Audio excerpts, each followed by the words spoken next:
What if the most profound cosmic event of our age was not an unpredictable catastrophe, but an appointment scheduled millennia ago? What if the science we trust, the meticulous data collected by the most sophisticated instruments in the United Kingdom, was merely confirming the prophecy carved into sun-baked clay in ancient Sumer? This is the disquieting journey we are about to embark upon. A tale of astrophysics meeting deep mythology, played out against the backdrop of a perfectly normal, yet increasingly anxious, London. Meet Dr. Alistair Finch, a man of precision, of calculated variables and irrefutable proofs. Finch was, until recently, a celebrated but largely unnoticed figure at the Royal Observatory, Greenwich. His days were spent analysing orbital anomalies, tracking everything from defunct satellites to near-Earth objects. His life was structured. His flat in Clapham Junction was tidy. His morning commute via the London Overground predictable. He relied on the empirical, the measurable. He certainly did not believe in gods, myths, or civilizations arriving on interstellar ferries. But then, the data started to betray the very foundation of his scientific faith. It began subtly, in the periphery of a project tracking newly observed comets, the discovery of 3I Atlas. Officially catalogued as a massive rogue interstellar object, its existence was fascinating, a testament to the chaos of the cosmos. For Finch, initially, it was just a particularly exciting statistical outlier. The media called it the cosmic vagabond. But for the scientific community, it was a golden opportunity to study matter ejected from another star system. Yet, as Finch and his colleagues began to refine the orbital mechanics of 3I Atlas, a tremor of unease began to run through the otherwise stoic hallways of the observatory. The trajectory was not just interstellar, it was focused. It wasn't a random slingshot past our sun. It was approaching on a highly elliptical, yet unnervingly familiar, path. Finch spent weeks buried in raw telemetry, the green glow of his monitors reflecting the growing exhaustion on his face. He dismissed the initial correlation as noise, a statistical fluke. But the anomaly persisted. The data suggested that 3I Atlas was decelerating in ways that standard gravitational models could not fully explain. There was a pull, a significant perturbation, emanating from beyond the known Kuiper Belt, a region of space long hypothesized to hide something immense, something large enough to influence the orbits of distant trans-Neptunian objects. He remembered the old crackpot theories he'd laughed at during his undergraduate years at Cambridge. The existence of Planet X, Nibiru, the hypothesized homeworld of the Anunnaki. Those stories belonged in dusty conspiracy journals found in rubbish bins, not in the serious equations of contemporary astrophysics. But the numbers, cold and impartial as they were, started to hum the tune of forbidden history. The orbit of 3I Atlas seemed to mimic almost perfectly the predicted return path of the mythical 12th planet. Finch tried to share his growing concern with his immediate superior, Professor Eleanor Vance, a woman whose stern pragmatism was legendary. He presented his refined model, pointing to the unnerving 3,600-year cycle hinted at by the orbital period. Vance merely sighed, adjusting her thick spectacles. "Alistair, my dear boy," she said, her voice dry as parchment, "correlation is not causality. You've let the data lead you down a mythological rabbit hole. Recalibrate your gravitational constants and stop reading that rubbish Sitchin translated." But Finch couldn't stop. The gravity of the situation was too literal. The sheer size of 3I Atlas, coupled with its peculiar, seemingly guided approach, defied conventional explanation. He felt a chilling certainty deep within his gut, a primal fear that transcended the sterile confines of his lab.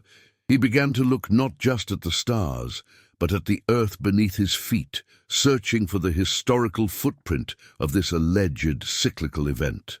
He remembered reading, years ago, about the Sumerian kings list, detailing reigns that supposedly lasted for tens of thousands of years.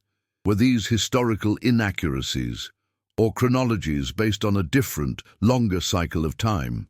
A cycle dictated by a celestial body with a 3,600-year orbit. The hair on the back of his neck stood up. The convergence of modern science and ancient narrative was too precise to be accidental.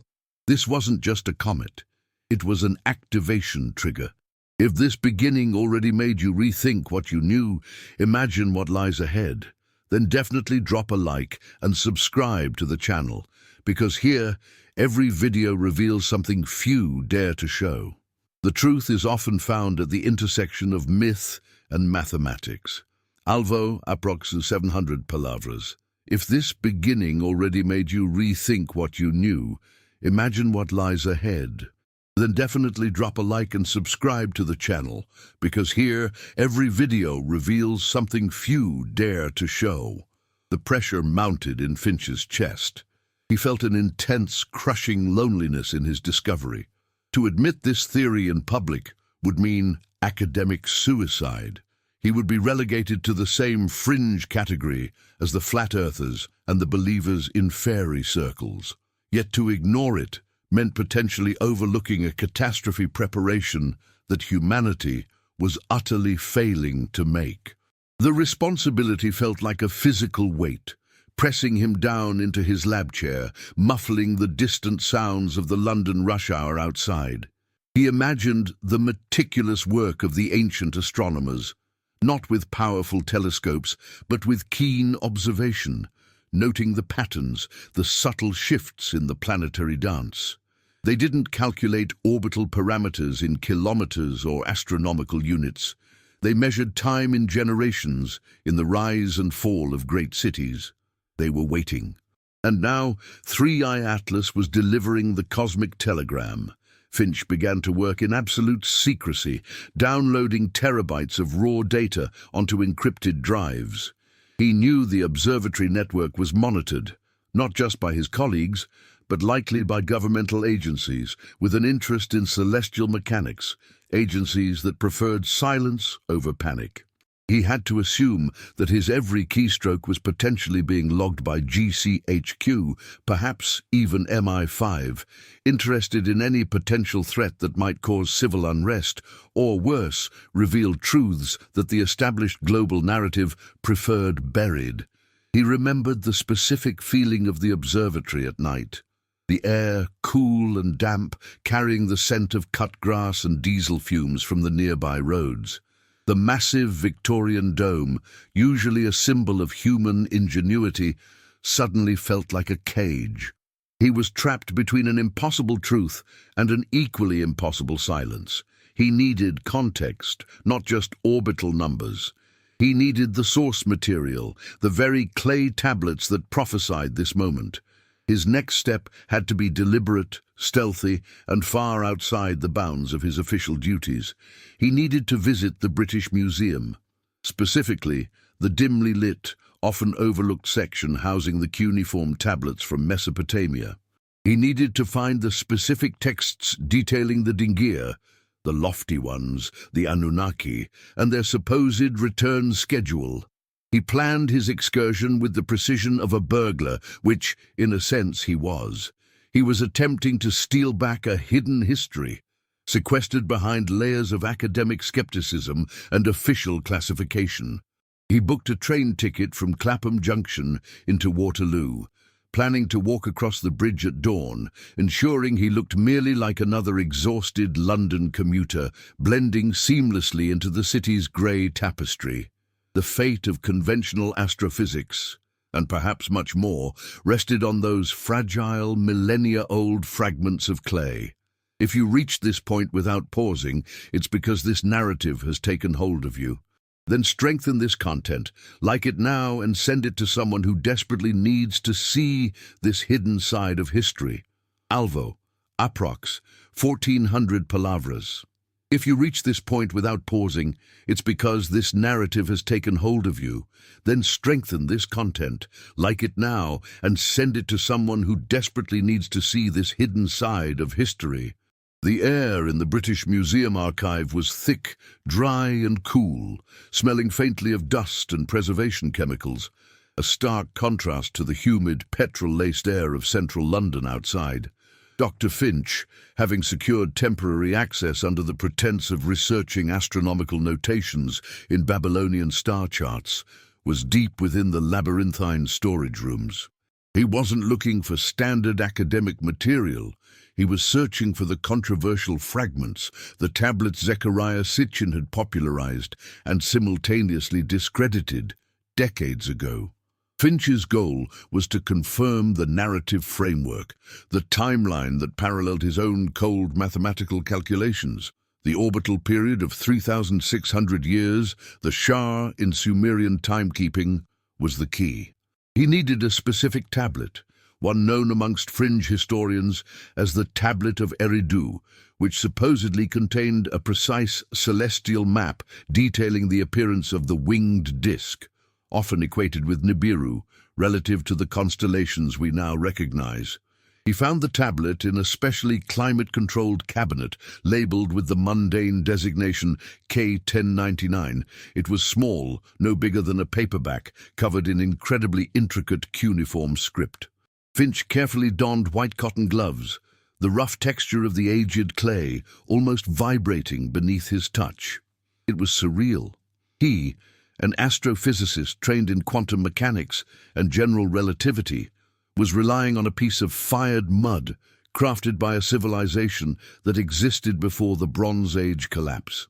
The description in the museum catalogue dismissed the tablet's astronomical references as purely mythological or astrological. But Finch, now armed with the true trajectory of Three-Eye Atlas, saw something else. He saw precision. He focused on the specific sequence of symbols related to the Great Cycle. The cuneiform detailed a long journey, a celestial boat traversing the ocean of stars. Critically, it mentioned a specific time of return, marked by the flaring of the distant star child, a description that perfectly matched the massive outgassing event Three-Eye Atlas had undergone upon crossing the Jupiter orbital path. This burst of activity was what had made the object visible to amateur astronomers globally, making it a household name in astronomical circles. Finch felt a dizzying combination of terror and vindication. The ancients weren't merely guessing, they were documenting. They had recorded a cyclical phenomenon so vast that it required a 3,600-year observational span. Who were they? And more importantly, why were they so invested in this particular celestial body?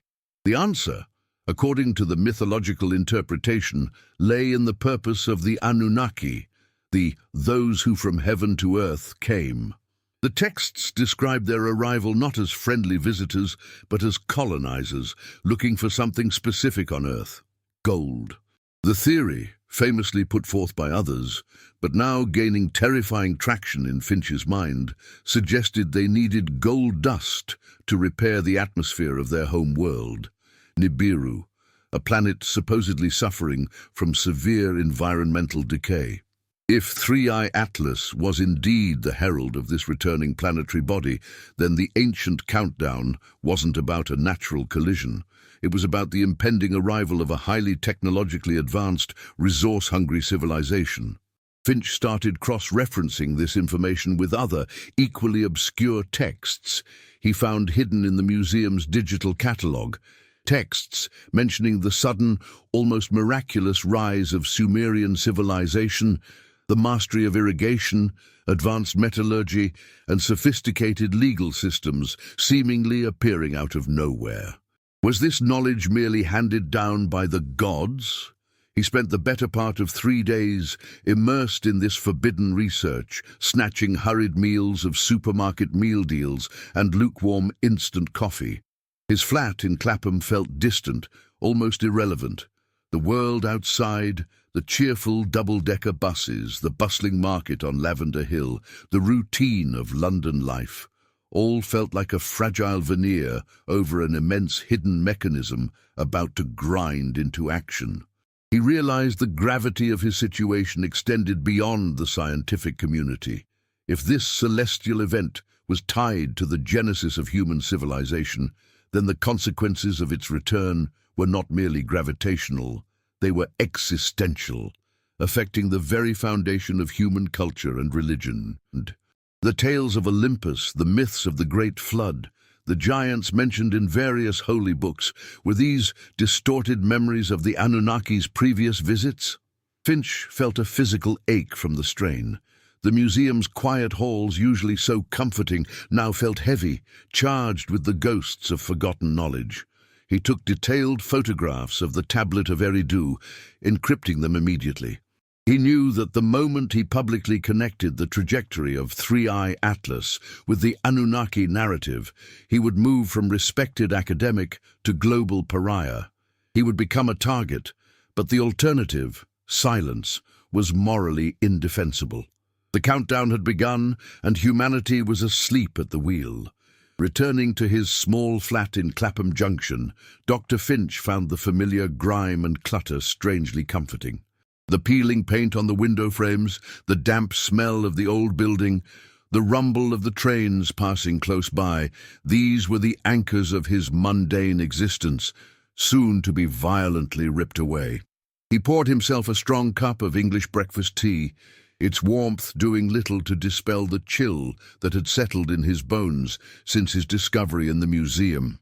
He needed to reconcile the astronomical facts with the mythological claims.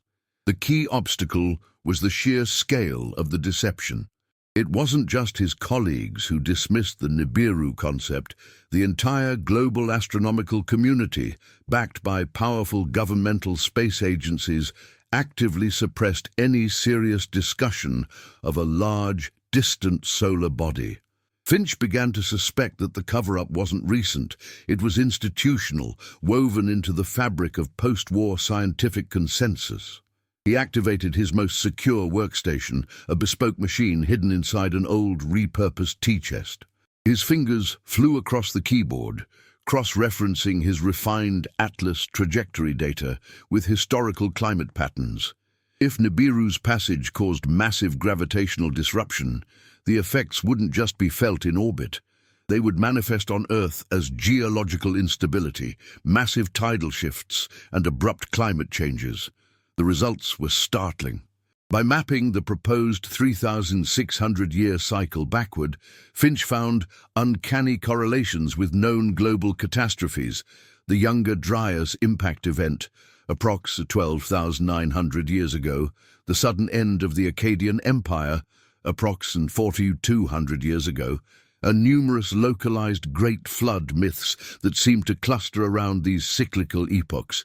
The pattern was too rhythmic, too pervasive to be random. But the central puzzle remained. If the Anunnaki were indeed scheduled to return, what was their current intent? The Sumerian texts, when viewed through Finch's new, less skeptical lens, described the Dingir not just as powerful beings, but as meticulous architects. They didn't just extract resources, they cultivated human civilization for a purpose. Were we, humanity, simply a pre-programmed workforce, a highly sophisticated biological automation system designed to mine gold and maintain the planet until the return? The idea was horrifyingly dehumanizing. It suggested that our entire concept of free will, historical progress, and cultural evolution might be an illusion, a controlled experiment run by absentee landlords. Finch felt a wave of existential dread wash over him. His PhD, his life's work, his very sense of purpose crumbled under the weight of this ancient cosmic conspiracy. He paced his small sitting room, the carpet worn thin from years of anxious contemplation. He needed allies, but who? His colleagues would institutionalize him. The fringe communities were too steeped in sensationalism to be effective. He needed a bridge, a way to present this evidence not as prophecy, but as predictive astrophysics. He began drafting a massive, comprehensive paper titled Three-Eye Atlas, the Orbital Parameters and the 3.6 Millennium Tectonic Event Correlation. He avoided the words Anunnaki or Nibiru entirely, focusing instead on the gravitational perturbations and the uncanny alignment with historical flood events. He needed to get this out, submitted to a peer-reviewed journal, before the political machine learned the full extent of his discoveries. He spent hours meticulously detailing the gravitational mechanism, how a massive, incoming body could induce tidal stress within the Earth's mantle, triggering widespread volcanic and seismic activity. He described how the magnetosphere would be compromised, leading to massive solar radiation exposure. It was a picture of global chaos, painted in the sober tones of quantitative analysis. But as he worked, he noticed something unnerving about his own computer systems. Small glitches, momentary freezes, data packets that seemed to vanish into the ether. He was paranoid, yes, but he was also a systems analyst. He knew these weren't routine errors. Someone, somewhere, was monitoring his activities. He was close to the truth, and the silence around him was about to be broken by a very dangerous kind of noise. Have you ever stopped to think about this? And what if it were you who made this discovery? The overwhelming sense of isolation must be crippling. Alvo, aproxa 3,500 palavras. If you reach this point without pausing, it's because this narrative has taken hold of you. Then strengthen this content. Like it now and send it to someone who desperately needs to see this hidden side of history. He needed to move his operations off the grid entirely. The thought of being tracked by GCHQ, perhaps even using sophisticated quantum decryption against his meager civilian defenses, galvanized him. He grabbed an old, reliable laptop, disconnected from the internet, and transferred the crucial, encrypted files. His next move involved going physically underground, away from the electronic surveillance grids of London. He thought of his Aunt Millicent's dusty cottage in the Scottish Highlands, remote, shielded by rock, and blissfully disconnected from modern infrastructure. It was a perilous journey to make, but necessary if he wanted to finish the calculations and, more importantly, survive long enough to share them. The journey north was a study in mundane paranoia. Dr. Finch, bundled in a thick jumper and trench coat, felt every glancing stare in Paddington Station, the echoing cries of the announcements, the hurried pace of travellers catching trains to Bristol or Cardiff, the smell of burnt pastries and strong coffee. It all heightened his sense of dislocation. He carried only a worn backpack containing the old laptop and a sheaf of photocopied Sumerian texts. He needed to look unremarkable, like a typical academic heading off for a poorly funded conference. He settled into the quiet carriage of the northbound train, watching the familiar landscape of South England peel away, the neat rows of terraced houses, the verdant fields giving way to the rugged peaks of the Midlands. His mind, however, remained thousands of miles distant, back on the tablet of Eridu, and its chilling message. He started focusing on the specific cuneiform notation that detailed the activation. The tablet didn't just predict the orbit, it described a mechanism of celestial timing. The Anunnaki's arrival wasn't contingent on a calendar date, but on a precise astronomical alignment, a cosmic key turning a planetary lock. Finch identified 3 specific constellations mentioned in the text, constellations recognized across multiple ancient cultures: Taurus, the Bull of Heaven, Orion, Sahu, and a third, less defined cluster, which modern astronomy struggled to classify, referred to by the Sumerians as the Observer. The text indicated that when 3i Atlas, or Nibiru, crossed the plane of the ecliptic while Taurus was occulted by the Observer, the countdown would transition from a passive astronomical event to an active geological one. He used the old offline laptop to run new simulations, incorporating the specific spatial coordinates derived from the ancient star charts. The results were terrifyingly specific. The alignment was due to occur not in decades or even years, but in a frighteningly short time frame. Exactly 142 days from the current date. 142 days. Less than 5 months until the Earth entered a phase of extreme gravitational stress. This was not merely an observational event, it was an impending deadline. The realization hit him with the force of a physical blow. He staggered slightly in his seat, clutching the worn leather armrest. People around him glanced over, assuming he was merely car-sick. He forced himself to breathe, to appear calm. If he was right, the global scientific community wasn't merely suppressing information, they were enacting a deliberate, comprehensive denial strategy to prevent mass panic or perhaps to secure resources for an elite few. The covert military movements he had read about, the sudden reactivation of deep underground bunkers, and the unexplained increase in gold reserves by central banks, suddenly made horrifying sense. They weren't preparing for nuclear war. They were preparing for the return of the Anunnaki. Finch looked out the train window, the scenery flashing past, sheep grazing peacefully in a field, a small village clustered around a medieval church. How utterly oblivious they all were. The people leading normal, routine lives, worrying about mortgages, the price of petrol, or the upcoming football match.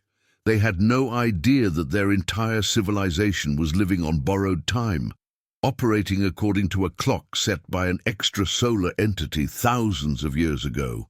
He began translating the remaining portion of the Tablet of Eridu, focusing on the details of the Anunnaki's methodology. The text spoke of reclamation and purification. This suggested a high probability of large-scale culling or forced relocation, aimed at stabilizing the planet for their primary goal, resource extraction.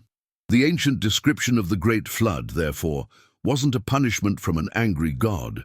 It was environmental collateral damage from the last orbital passage, perhaps even a deliberate, if brutal, method of resetting the ecosystem for their next visit. The further north the train traveled, the more remote the landscape became, and the more acute Finch's sense of urgency grew. He knew that transmitting the full calculation and his interpretation was critical, but doing so from any urban center was an immediate death sentence for the data, if not for himself.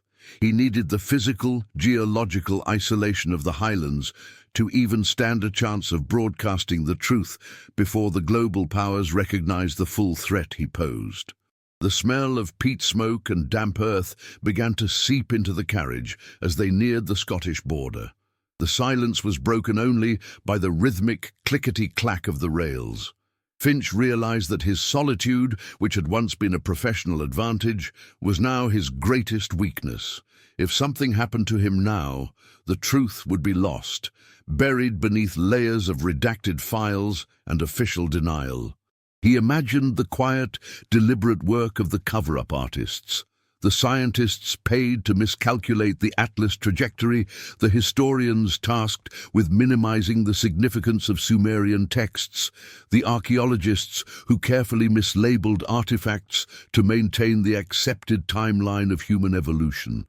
It was an elegant conspiracy, sustained over centuries by the inherent skepticism of the scientific method itself. This journey wasn't just physical. It was a desperate leap of faith from the measurable world of physics into the terrifying uncertainty of deep history. Aunt Millicent's cottage was exactly as Finch remembered, damp, smelling of wood smoke and old books, nestled deep in a glen where the mobile phone signal dared not venture. The nearest village was a 2-hour walk across boggy moorland. It was the perfect refuge. He set up his makeshift lab in the small, stone-walled study. The old, thick walls seemed to breathe, muffling the sound of the relentless Scottish rain battering the windows. The silence here was profound, broken only by the chirping of unseen birds and the whisper of the wind through the tall pines. This isolation was a double-edged sword, safety from digital surveillance, but total separation from the world he was trying to save. Finch started working on the final piece of the puzzle. The Anunnaki signature. Based on the Sumerian texts, the returning planetary body, Nibiru, would emit a specific artificially generated electromagnetic pulse upon its approach, designed to awaken or reactivate ancient terrestrial structures left behind by the Dingear. These structures, often dismissed as large megalithic sites like Stonehenge or the massive dolmens of Ireland, were, according to the texts, receiving antennae or power generators. If this was true, it meant the countdown wasn't just astronomical, it was technological. He needed to check current global atmospheric telemetry for unusual electromagnetic anomalies. But to do that, he needed data, and that meant risking brief, intermittent connectivity. He had brought a long-range, directional satellite uplink, disguised as an innocuous amateur radio antenna. He carefully installed it, pointing it skyward through a gap in the thick canopy of trees, feeling the chill dampness permeate his clothes. The moment he connected, even briefly, the floodgates opened. Automated warnings flashed across his screen. News reports he had missed flooded in, detailing unexplained power outages across major urban centers: London, New York, Tokyo. They were officially attributed to solar flares, but the patterns were wrong. The disturbances were localized, sporadic, and most worryingly, they seemed to be radiating outward from specific geographical points, exactly where ancient megalithic sites were concentrated. It was the activation sequence. The ancient countdown was not merely theoretical, it was actively running. Finch felt a surge of pure adrenaline. He was no longer translating history, he was witnessing the genesis of a global paradigm shift. The power outages meant the Anunnaki were testing the network, warming up the colossal machines they had left behind. He tried to contact a trusted former colleague, a retired cryptographer named Malcolm, who lived quietly in Devon. Finch needed Malcolm's expertise to bypass the governmental firewalls he knew were in place around the official Atlas trajectory data. After several failed attempts, he managed to send a short, highly encrypted message. 3I Atlas, K1099. Need orbital consensus override. Time remaining, 142 days. Then silence. He had done all he could for the moment. Now he faced the psychological toll of his knowledge. He was an observer of his own impending doom, unable to warn the mass of humanity effectively. He sat by the sputtering coal fire, watching the flickering flames cast dancing shadows on the stone walls.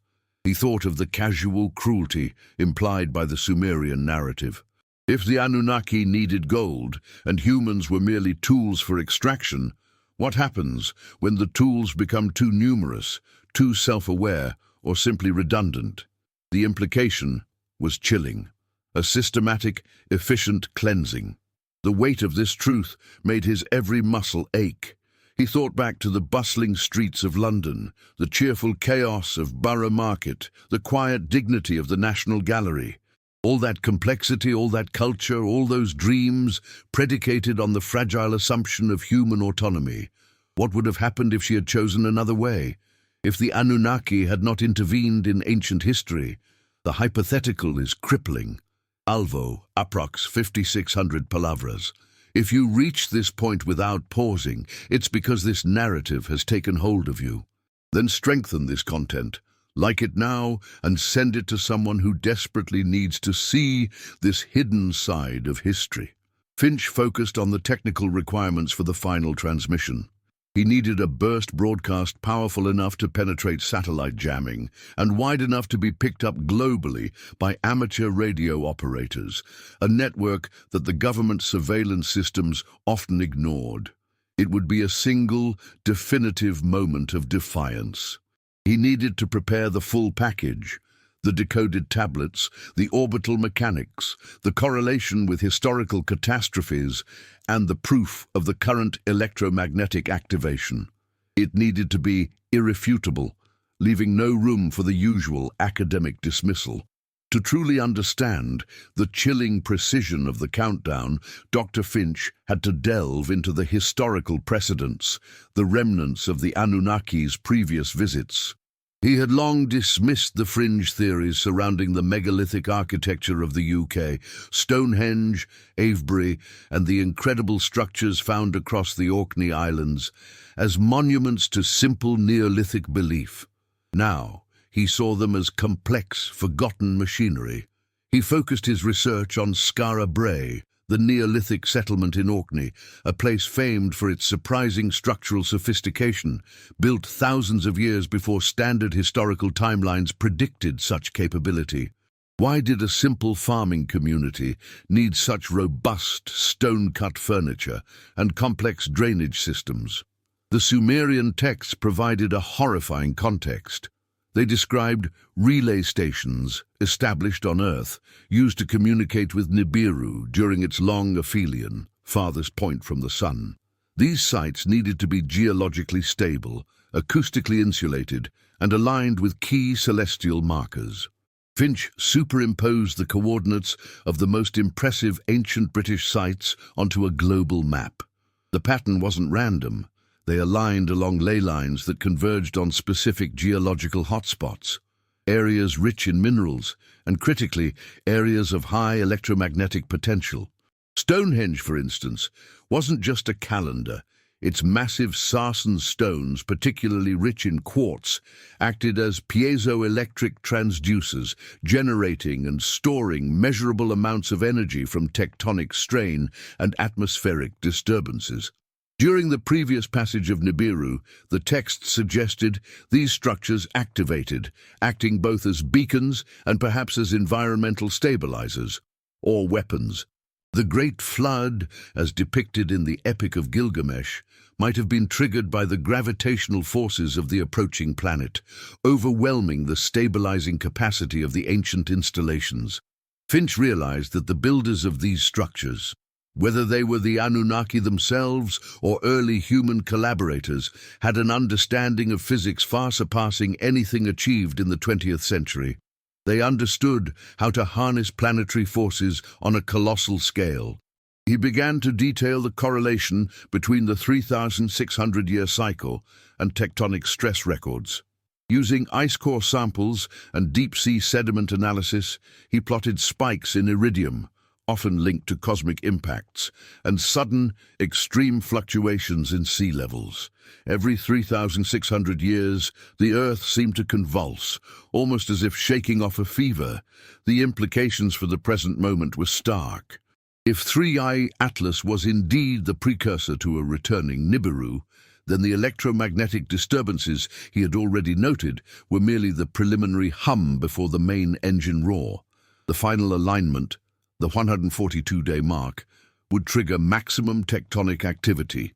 Coastal cities, particularly London, built on soft, unstable clay near major fault lines, would be utterly devastated. He looked at the small pile of peat stacked by the fire. The thought of all the comforts and conveniences of modern life, the London Underground, the National Health Service, the simple pleasure of fish and chips, all dependent on the current, fragile stability of the planet. And that stability was about to be challenged by the return of its true owners. Finch felt a renewed urgency. He wasn't fighting fringe theory anymore. He was fighting time and gravity itself. He needed to finish the broadcast package, detailing not only the threat, but also the locations of the ancient safe zones mentioned in the deeply esoteric parts of the Sumerian tablets, locations that the Anunnaki themselves had designated as temporary havens for certain human populations, possibly for the next phase of resource extraction. He realized the immense irony. The only hope for survival lay in trusting the same texts that described humanity's subjugation. To survive the Anunnaki's arrival, they had to obey their ancient blueprints. The rain outside intensified, sounding like 1,000,000 tiny drums beating on the stone roof. He imagined the massive, wing-shaped shadow of Nibiru beginning to blot out the distant stars, guided by the quiet technological hum of the ancient forgotten monuments. To make his claims palatable to the scientific community, Finch had to strip away the mythological language and present the problem purely in terms of celestial mechanics. This required a highly detailed, often mind-numbingly complex, explanation of the dark passenger theory. Standard Newtonian and even basic relativistic mechanics could not account for the extreme elliptical orbit of 3I Atlas. Its velocity profile suggested it was not simply falling toward the sun. It was being actively drawn toward the central mass of the solar system by a gravitational field far exceeding the combined pull of the gas giants.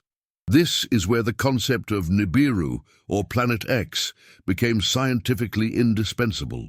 Finch postulated that Nibiru was a rogue planet, a dark passenger, massive enough, estimates ranged from 4 to 10 times the mass of Earth, to significantly perturb the orbits of distant objects, yet possessing a highly inclined, eccentric orbit that kept it hidden most of the time.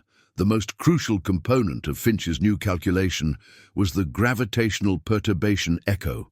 As Nibiru neared the plane of the ecliptic, its massive gravity would create resonant echoes in the orbits of trans-Neptunian objects. 3I Atlas, in this scenario, was not the main event, but merely the first, most visible object caught in Nibiru's gravitational wake, acting as a celestial pointer. Finch spent days writing the formulae, his handwriting neat and precise despite the cold in the cottage. He expanded equations far beyond their usual boundaries, describing the interaction of the dark passenger's immense magnetic field with the sun's coronal plasma, hypothesizing that this interaction was the source of the electromagnetic pulses he was currently tracking. If you arrived here without pausing, it's because this truly shook you. Then strengthen this content. Like it now and send it to someone who needs to see this. Alvo, approx. 7,700 palavras. If you reached this point without pausing, it's because this narrative has taken hold of you. Then strengthen this content. Like it now and send it to someone who desperately needs to see this hidden side of history. He meticulously documented the slingshot effect. How 3I Atlas, having been dragged in by the dark passenger, was now being subtly guided towards a specific trajectory that maximized its visibility during the final countdown phase. It was almost as if the comet's orbital path was a deliberate cosmic announcement system, designed to be noticed precisely at this point in the 3,600-year cycle. The academic paper, once complete, was a masterpiece of controlled scientific terror. It presented irrefutable evidence of a massive incoming body based purely on observed perturbations, without once mentioning the Anunnaki. However, the final section, titled Socio-Geological Implications of a High-Mass Orbital Disruptor, was where Finch revealed the true, ancient horror. He described the expected consequence of the approaching mass: a severe increase in tidal forces, not just on the oceans, but on the molten core of the Earth. This would lead to global-scale magma displacement, triggering a phase of hypervolcanism and earthquake activity unlike anything recorded in human history. The purification mentioned in the Sumerian tablets might simply be the geological consequence of the gravitational stress. He looked at his calculations. The projected tidal wave heights, the expected Richter scale readings, the atmospheric pressure collapse. It was overwhelming. He was detailing the end of the world as they knew it, all because of an appointment that had been kept for millennia. He printed a single copy of the paper, securing it inside a waterproof, fireproof box. His next step was the most dangerous: broadcasting the message. He had to assume that his previous, brief online presence had flagged his location. He had bought himself time in the Scottish wilderness, but not indefinite safety. The shadowy governmental figures he had worried about in London were surely closing in. They wouldn't send military. They would send quiet, efficient intelligence operatives, men in sensible raincoats, driving unmarked vehicles. He needed to set up the broadcast now, while the electromagnetic disturbances were still localized, before the global jamming systems came fully online. The cold Scottish air felt suddenly charged, not just with dampness, but with impending cosmic electricity. The clock was ticking, 142 days until the Great Alignment, 142 days until the Earth changed forever. While Dr. Finch was battling astronomical destiny in his isolated Scottish glen, The global elite were executing a cold, ruthless counter-strategy. Finch was correct. The world powers were not ignorant. They had known about the cyclical probability of Nibiru's return for decades, if not centuries, based on highly classified information recovered during archaeological expeditions and military code-breaking projects. This knowledge was the foundation of the Silent War, a covert, sustained operation designed not to avert the catastrophe, but to manage the resource allocation after it. Finch used his temporary satellite connection to pull high-resolution satellite imagery, non-public military-grade photos he accessed using the override codes Malcolm had provided. The pictures confirmed his worst fears. Across the United Kingdom, specifically in geographically stable areas, coincidentally near ancient Anunnaki safe zones, like the Mendip Hills and parts of the Welsh Mountains, massive infrastructure projects were nearing completion. These weren't public works, they were highly fortified, deep underground facilities, bunkers disguised as agricultural storage or benign military bases. The sheer scale of the operation was staggering. Lorry convoys, operating only under the cover of dense fog or night, were transporting vast quantities of supplies, sophisticated life support systems, and, most ominously, personnel, scientists, engineers, and, of course, the political and financial elite, preparing for a long sequestration. Finch observed similar activities mirrored globally, but focused primarily in the UK and certain Swiss alpine regions, places historically associated with ancient protection myths. The suppression of scientific data surrounding 3I Atlas now appeared not as a mere mistake, but as a meticulously orchestrated disinformation campaign. Astronomers were being fed sanitized data streams, calibrated to show the object on a non-threatening, outward trajectory, minimizing the orbital mass calculation. Any researcher who raised legitimate questions was subtly marginalized, funding cut, or like Finch, relegated to remote observation posts. He realized the conspiracy was far deeper than just covering up a large comet. It was about controlling the human response. Panic would lead to civil disorder, which would impede the smooth transition of the elite into their underground sanctuaries. Therefore, ignorance was the most effective shield. The tragedy of this silent war was the moral calculus involved. The governments had implicitly decided that the vast majority of the global population was expendable. Only those deemed essential for rebuilding or possessing crucial skills were being selected for survival, creating a hidden, apocalyptic Noah's Ark scenario. Finch felt a surge of rage. His initial academic fear transformed into a burning desire for justice. His broadcast couldn't just detail the scientific threat, it had to expose the utter moral bankruptcy of the global leadership who were letting billions die in ignorant peace. He returned to the Sumerian texts, searching for any detail that described the Anunnaki's interaction with the pre-flood human elite. Did the ancient rulers know? Did they collaborate? The texts were ambiguous, speaking of favored servants given warnings, but also of great deception. It was a complex web of cosmic politics and terrestrial betrayal. He needed to choose the perfect moment for the broadcast. It had to be timed to coincide with a verifiable event, perhaps the next major electromagnetic pulse, or a moment when 3I Atlas reached a key visual magnitude, confirming his trajectory prediction to amateur observers worldwide. He prepared his analog radio equipment, a patchwork of old valves and capacitors, a far cry from the sleek digital systems of the observatory, but infinitely more resistant to digital jamming. He needed a brief window of opportunity, a moment when the silent war coordinators let down their guard. He wondered if Malcolm, his old cryptographic colleague, was safe. The fact that Malcolm's override codes had worked suggested either that the system was briefly vulnerable or that Malcolm himself had paid a heavy price for aiding him. Finch imagined the heavy, polished shoes of the intelligence operatives walking up the long, boggy drive to Malcolm's quiet flat in Devon. The thought spurred him onward. He wasn't just fighting for scientific truth, he was fighting for the memory of those who had been silenced. The deeper Dr. Finch delved into the Sumerian chronicles, the clearer the Anunnaki blueprint became. It wasn't purely destructive, it was utilitarian.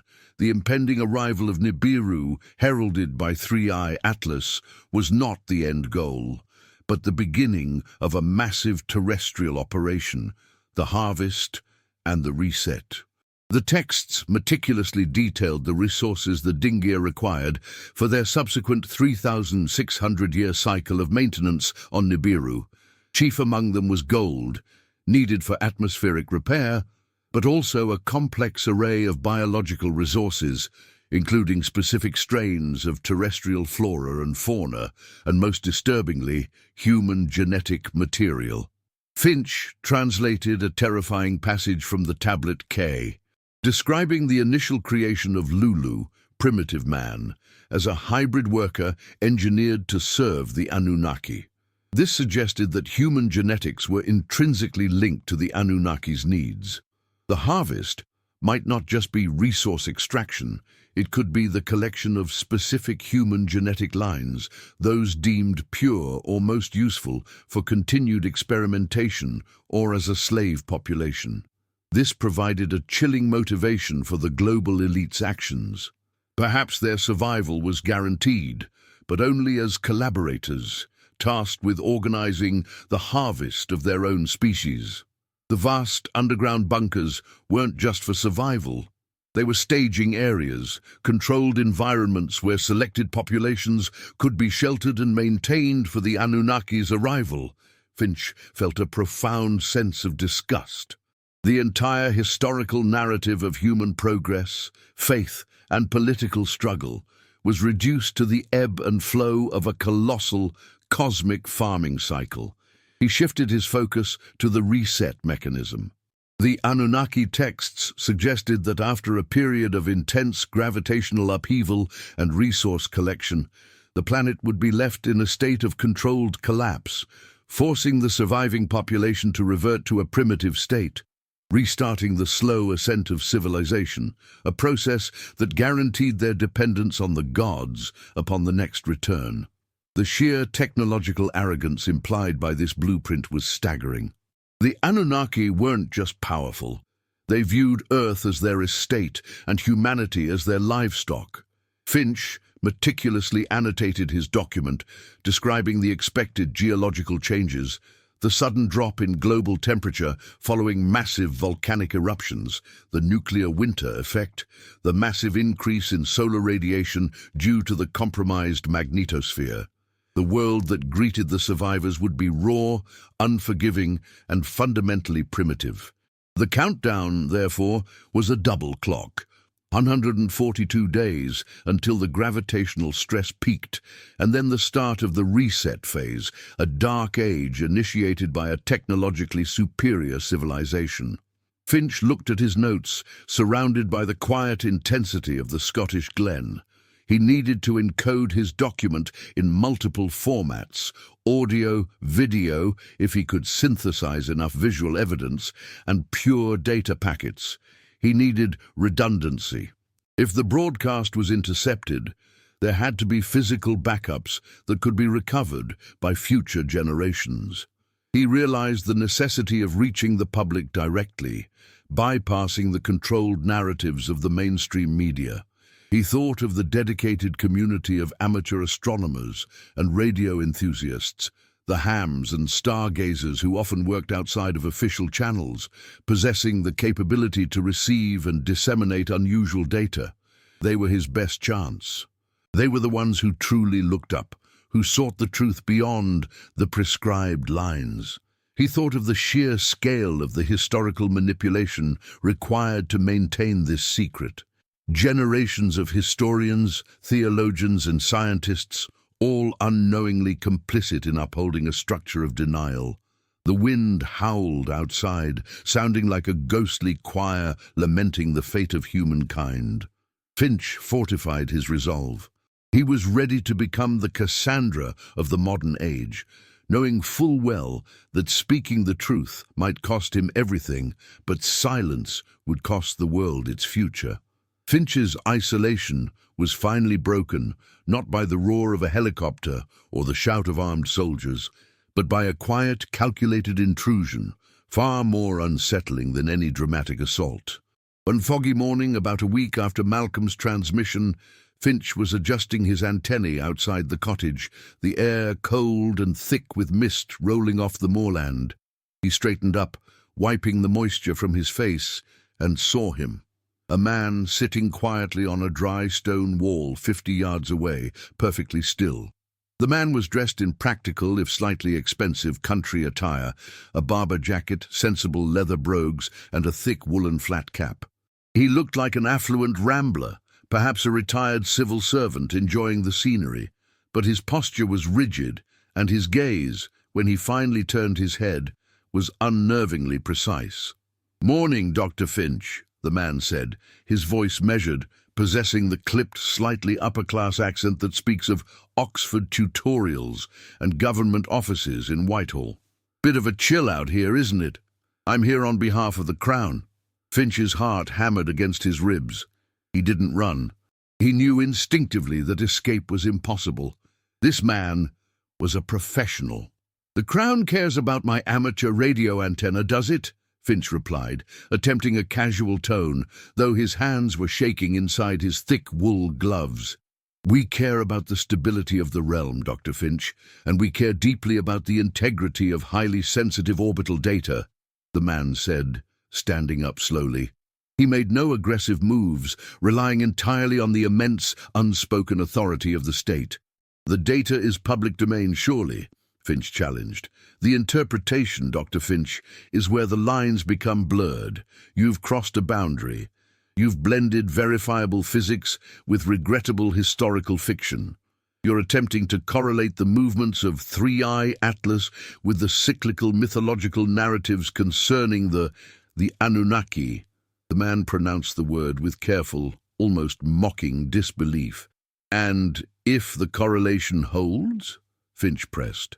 The agent, whom Finch internally nicknamed the Grey Man, sighed, stepping closer, his expensive leather shoes sinking slightly into the soft earth.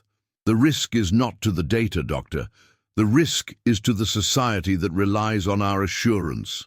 What happens when panic sets in, when 70 million people in this country alone realize that their world is fundamentally unstable? That's where you fail your duty, Doctor. You precipitate chaos." The Grey Man didn't threaten violence. He threatened existential consequence. He was offering Finch a chance to return to the fold, to be quietly repatriated to the safety of Greenwich, his mental lapse treated discreetly. "We know about the Eridu tablet. We know about Malcolm. He's retired, comfortably now in a pleasant care facility, completely disconnected. You have the opportunity to avoid that fate." This confirmation of Malcolm's silencing brought a cold clarity to Finch's panic. They were utterly ruthless. Finch looked past the Grey Man, towards the distant grey peaks of the mountains. He had to stall. "What happens when the Anunnaki arrive? Do you have a contingency plan that involves more than a handful of ministers surviving?" The Grey Man's expression didn't change. "We manage the transition, Doctor. We secure the future of our species by ensuring stability now. Your revelation guarantees nothing but a brutal, disorderly end." He reached into his jacket pocket, producing a small, metallic object, an advanced signal jammer. "Stop the broadcast. Hand over the data. We will make sure you and your essential work are secured in a designated facility. You will be one of the survivors, Dr. Finch. You will have a role to play in the rebuilding." The offer was tempting, seductive. Survival, validation, a seat among the chosen few. But the moral cost was too high. He would become complicit in the culling of his own species. Finch stood his ground. "I cannot secure the future by lying about the past. The truth is the only currency left." The Grey Man simply shook his head, a gesture of deep, weary disappointment. He lifted the jammer. Finch knew the quiet conversation was over. He needed to finish the upload. He needed to send the signal now. Alvo, approx 9800 palavras. If you reach this point without pausing, it's because this narrative has taken hold of you. Then strengthen this content, like it now, and send it to someone who desperately needs to see this hidden side of history. Finch turned and bolted back towards the cottage, the sound of his heavy boots slapping against the wet stones. The grey man didn't pursue immediately. He simply activated the jammer, flooding the local atmosphere with electromagnetic noise, trying to fry Finch's makeshift radio setup before he could reach it. The race was on, a desperate scramble between ancient prophecy, modern surveillance, and one determined astrophysicist. Dr. Finch crashed back into the cottage study, the adrenaline surging through his veins, overriding the cold and exhaustion. Outside, he could hear the faint, muffled hum of the grey man's sophisticated electronic warfare device. The digital world was closing in. He had only moments before his entire setup was rendered useless. He powered up the ancient valve-based radio transmitter, its vacuum tubes glowing with a fierce orange light, a beacon of analog defiance against digital suppression.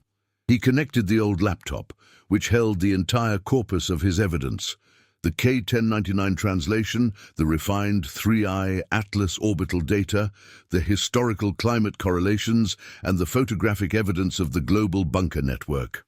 His strategy was simple: a burst transmission utilizing a widely accessible, low-frequency band, long-wave radio, often ignored by satellite monitors, and simultaneously transmitting across multiple amateur radio frequencies, ham. The signal would be scattered, redundant, and highly compressed. As he initiated the upload sequence, the electromagnetic interference from the grey man's jammer began to penetrate the thick stone walls. The laptop screen flickered violently, the text becoming momentarily garbled. Finch worked blind, relying on muscle memory and the distinct tactile click of the old keyboard. He realized he needed a final, undeniable piece of evidence, something that would authenticate the entire package, even if the encryption failed. He looked at the window. The fog was lifting, and through the rapidly clearing sky, he could see a sliver of the pre-dawn heavens. He had calculated the precise coordinates for visual confirmation of 3I Atlas's current position, a location far outside its publicly predicted path. If amateur telescopes across the UK could confirm his coordinates now, his entire theory would gain instant credibility. He frantically typed a final addendum to the broadcast script, a challenge to every astronomer, professional or amateur, to abandon the sanitized data and look up, confirming the exact location where the celestial pointer now sat, moving far too fast and far too close. He narrated the final segment into a crude microphone, his voice raw with exhaustion, but sharp with conviction. He spoke of the 142-day deadline, the activation of the ancient machinery, and the moral failure of the global elite. He gave specific encrypted instructions for decoding the core data package, ensuring that only those with the necessary cryptographic knowledge, like his old friend Malcolm or his ideological successors, could access the full truth. This is Dr. Alistair Finch, Greenwich Observatory. The data you have received is a lie. The cycle is complete. Look up. The coordinates are attached. Nibiru is coming. The Anunnaki are returning. Do not trust the silence. The countdown has begun. With a final, desperate slam of the send key, the massive data packet began to transmit. The old valve transmitter whined, spitting out its desperate, fragile truth into the vast, indifferent sky. The effect was instantaneous. Outside, the grey man, realizing he was too late, shifted his tactics. Finch heard the crunch of gravel as the agent finally abandoned stealth. Finch grabbed the small waterproof box containing the physical copies of the tablets and the core equations. He was done in the cottage. Survival was now paramount. The goal wasn't to survive the government. It was to survive the 142 days and the subsequent geological reset. He smashed the old laptop and the radio equipment with the heavy brass poker from the fireplace, ensuring the technology could not be used to track or reverse engineer his signal. Smoke curled from the ruined electronics. He looked out the window.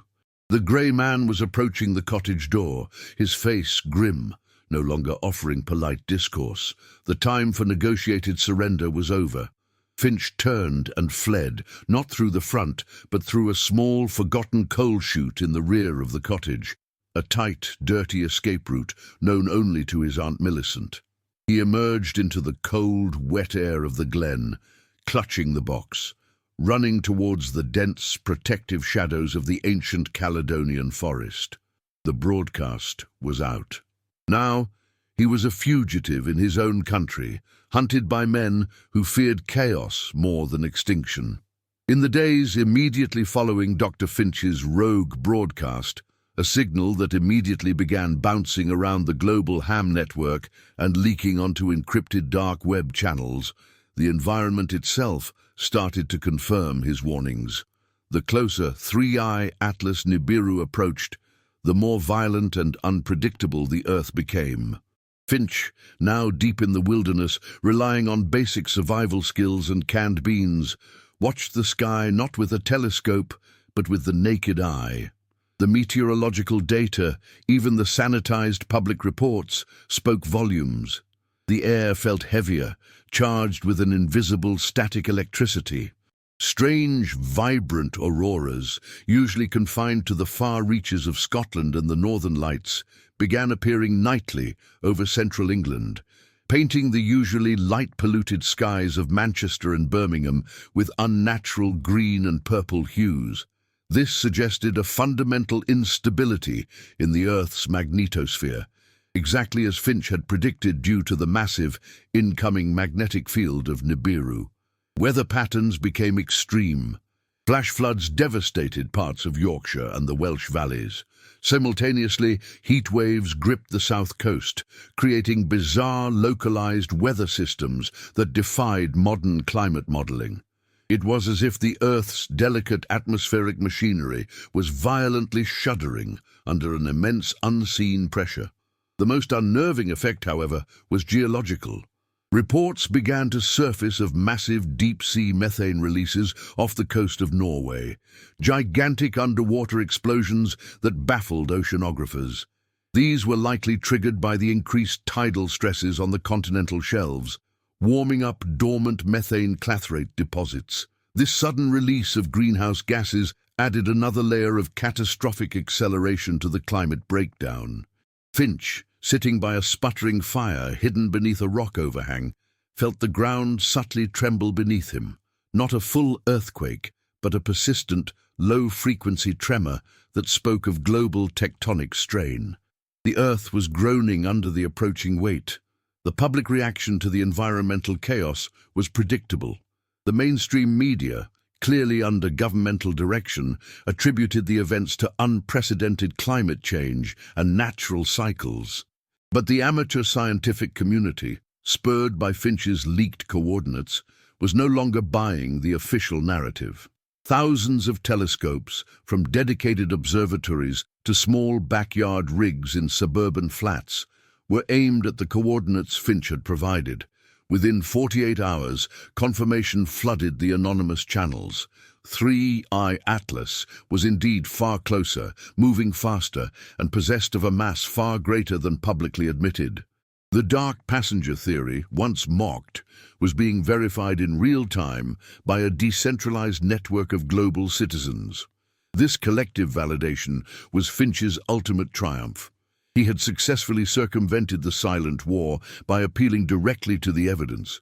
The conspiracy was fracturing under the weight of observable reality. The governments, now facing a massive spike in public anxiety and undeniable visual proof, shifted their narrative from denial to mitigation. They started rolling out carefully worded statements about a large rogue celestial body requiring global cooperation, a desperate attempt to regain control of the information space while simultaneously accelerating the evacuation of the elite into the underground facilities. Finch knew the political theater was irrelevant. The countdown continued. He checked his survival kit, Dried rations, a heavy-duty blanket, and the waterproof box containing the tablets, the blueprints for survival, and the proof of humanity's enslavement. He looked up at the sky, now a canvas of unnatural light and churning clouds. The very air tasted metallic, sharp with ozone. The planet was preparing itself, not for a peaceful transition, but for a violent, tectonic reckoning. He felt a profound connection to the ancient Sumerians, who must have watched the same celestial signs 3,600 years prior, recognizing the return of their terrifying cosmic masters. The day of the alignment was rapidly approaching. Finch, having evaded several localized searches by the Grey Man's teams, found temporary shelter in a dilapidated, abandoned slate mine in the heart of Wales. A deep, subterranean space that offered both physical protection from the elements and a certain degree of signal shielding.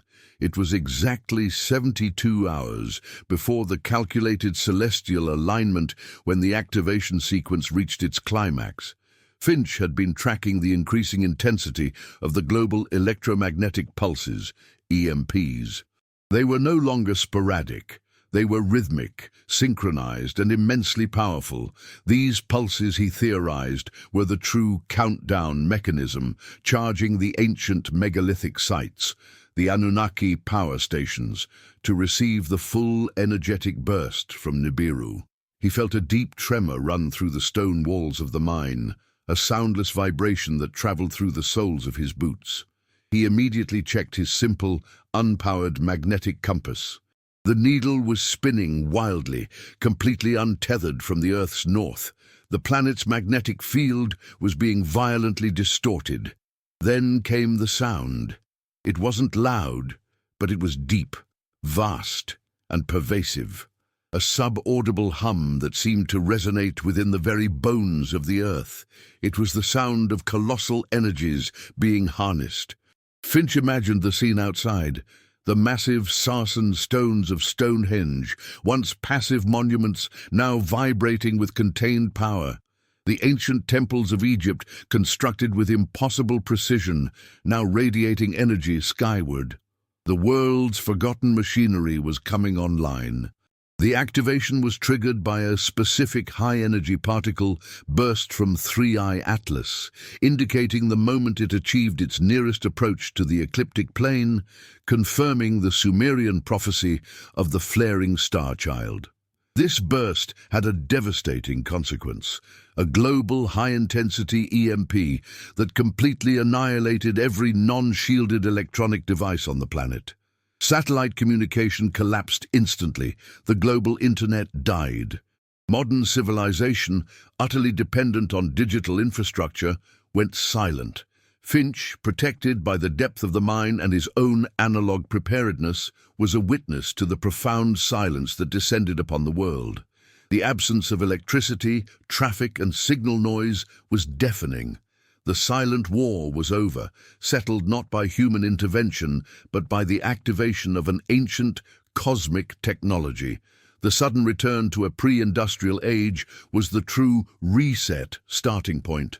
The elite, secured in their bunkers, still had power and technology, but the global population was immediately stranded, stripped of their communication, power grids, and transportation. Finch felt a moment of despair, realizing the scale of the destruction. Yet, within the terror, there was a strange, grim vindication. He had warned them. The truth was known, even if the tools to act upon it were now useless. He pulled out the tablet of Eridu translation. The final sections detailed the immediate aftermath of the activation, the onset of the seismic phase, followed by the appearance of the winged disk in the heavens, the sign of Nibiru itself. The Anunnaki weren't just returning, they were announcing their arrival with a complete erasure of human infrastructure. He had less than 72 hours until the gravitational peak, the moment of the great alignment. He needed to be outside, observing, ready to document the ultimate visible proof of Nibiru's arrival, the moment the mythical planet became empirical reality. He began the arduous climb out of the mine, his body aching, the ominous, low-frequency hum still vibrating in the air. The earth was in labor, and what was about to be born was not salvation, but a new epoch of cosmic subservience. Have you ever stopped to think about this? And what if it were you who had to reveal the truth under these circumstances? Alvo, approx. 11,900 palavras. If you reach this point without pausing, it's because this narrative has taken hold of you. Then strengthen this content, like it now, and send it to someone who desperately needs to see this hidden side of history. He emerged from the darkness of the mine into a world of impossible silence and profound, unnatural energy. The final hours were marked by geological violence. Finch watched from a high, remote outcrop, a makeshift viewing point that offered both visibility and relative tectonic stability. The sky, stripped of electrical haze, was intensely clear, yet dominated by the eerie, persistent glow of the disrupted magnetosphere. The earthquakes were no longer tremors, they were rolling, powerful displacements. He watched, horrified, as a distant hillside, seemingly solid for millennia, simply slumped and fractured, turning into a massive landslide. The gravitational strain was tearing the landscape apart. Then he saw it. It wasn't a subtle shift or a faint light. It was a massive, dark object, approaching the plane of the ecliptic at an angle that defied conventional planetary physics. It was so large that it began to blot out the distant constellations, its sheer size confirming the magnitude Finch had derived from the perturbation data. It was the Nibiru, the winged disk of the Sumerian tales. It was not a peaceful homeworld. It looked like a colossal, scarred battleship, reflecting the cold light of the distant sun with a metallic sheen. Its orbital path was filled with debris, a testament to its long, violent journey through the cosmos. As Nibiru settled into its nearest approach, the true, final stage of the activation occurred. A massive, directed beam of energy, far surpassing the previous EMPs, shot out from the planet, aimed directly at Earth. This was the reclamation signal, meant to interact with the now charged ancient structures. Finch realized the Anunnaki hadn't just arrived, they had taken control. The energy pulse was likely a sophisticated planetary-scale mind control or biological sequencing signal, designed to establish dominance and prepare the surviving human population for the harvest. He felt the energy pass through him, a deep, jarring sensation that momentarily paralyzed him, clearing his mind of all but a single terrifying thought. They are here. We are owned. The geological chaos peaked. Finch braced himself against the outcrop as the ground shook with terminal violence. But the sight in the sky was the lasting trauma. Nibiru, looming large, was now visible globally, a profound, undeniable statement of cosmic mastery. Finch opened the waterproof box, revealing the preserved tablet of Eridu and his final analog notes. He had achieved his mission. The truth was recorded, protected from the EMP, and broadcast to the surviving underground networks. Future generations would know not just what happened, but why. But the final question, the one that transcended physics and myth, remained terrifyingly open. What now? The Sumerian texts, in their final lines, spoke of the Anunnaki rulers descending to meet their favored servants, the elite who had collaborated in the Silent War. The fate of Dr. Alistair Finch, the brilliant, isolated astrophysicist who chose integrity over survival, was irrelevant to the new order. His importance lay solely in the knowledge he preserved. As the massive, silent shadow of Nibiru settled over the Welsh hills, promising a new dark age ruled by ancient gods, Finch looked toward the horizon, where the distant, unnatural glow of the activated megalithic sites pulsed menacingly. Humanity was about to learn that history was not a linear progression, but a cycle, a cosmic alarm clock set 3,600 years ago that had just gone off. If this content opened your mind, comment below. I made it to the end. That helps us understand who is truly seeking knowledge beyond the surface. Alvo, approx 13,300 palavras. If this content opened your mind, comment below, "I made it to the end." That helps us understand who is truly seeking knowledge beyond the surface. Like the video, subscribe now to the channel, and activate the bell, because the next episodes will dive even deeper. And don't leave without clicking the next video. It's the continuation of this harrowing journey.